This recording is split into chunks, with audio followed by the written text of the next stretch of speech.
রব্বুল আলমিনের দরবারে শুকরিয়া জ্ঞাপন করছি যে আল্লাহ রব্বুল আলমিন আমাদের এই ৩৫ বছর পর চাকসু নির্বাচন, এই নির্বাচন খুবই চমৎকারভাবে অনুষ্ঠিত হয়ে তার ফলাফল ঘোষণার পরে আজকে আপনাদের সামনে দাঁড়ানোর সুযোগ দিয়েছেন। আমি কৃতজ্ঞতা প্রকাশ করছি আমার শিক্ষার্থী ভাই এবং বোনদের প্রতি, যারা আমাদের উপর আস্থা রেখেছেন। আমরা তাদের কাছে গিয়েছি, তাদের কথাগুলো জানার চেষ্টা করেছি। তারাও আমাদেরকে অসম্ভব সম্মান করেছেন, ভালোবেসেছেন। তো আমি বলতে চাই যে দায়িত্ব আমাদের উপর তারা দিয়েছেন তার সম্পূর্ণরূপে একটি আমানত। আমরা চাই আমরা যে দায়িত্বের আমানত তারা আমাদের উপর দিয়েছেন আমরা যেন তা পুঙ্খানুপুঙ্খভাবে পালন করতে পারি। আমরা বলেছি যে যদি আমাদের ব্যাপারে, আমাদের দায়িত্বের ব্যাপারে কোনো প্রশ্ন থাকে, আমাদের ভাই বোনেরা অবশ্যই আমাদের সঠিক পথে রাখবেন।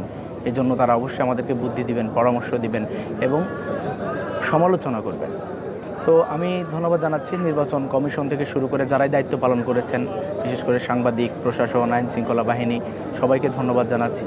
এবং আমরা বলতে চাই এই নির্বাচনে যারা হয়তো সেভাবে বিজয়ী হয়ে আসেনি, আমি মনে করি কেউই পরাজিত হয়নি, সকলেই বিজয়ী হয়েছে। আমরা এখান থেকে অনেক কিছু শিখেছি। আমাদের অনেক চিন্তা, অনেক সৃজনশীলতা আছে যেগুলো আমরা এখানে শিক্ষার্থী ভাই বোনদের সামনে রিপ্রেজেন্ট করতে দেখেছি আমাদের বিভিন্ন প্রার্থীকে।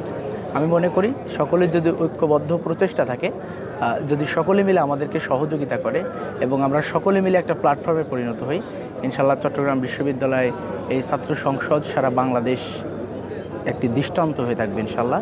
এবং আমরা যে কাজগুলো করব তা শিক্ষার্থীদের অধিকার আদায়ের জন্য অবশ্যই একটি বড় প্ল্যাটফর্মে পরিণত হবে ইনশাআল্লাহ।